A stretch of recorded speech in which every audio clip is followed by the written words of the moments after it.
the new administration also announced to halt illegal entry into the U.S. What are the economic and diplomatic implications of such measures? Well, when we talk about immigration again, as I said, we are so interconnected.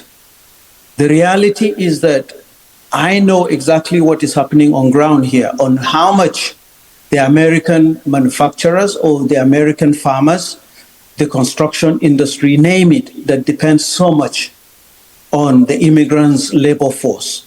As such, when you start talking about deporting people in millions or so on and so forth, it's certainly going to affect the business community. And that is always the truth about immigration. If you remember very well, during the Obama era, Obama deported so many immigrants, more than what Trump did in his 4 years. But you hardly could hear about it in such a way that we're hearing about it with what Trump is going about, talking about it.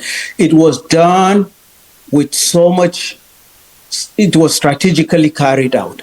And so we hope that the same thing will happen, because if you don't control it, it's certainly going to have a big impact on your manufacturers, on the construction industry, and on the agricultural industry as a whole.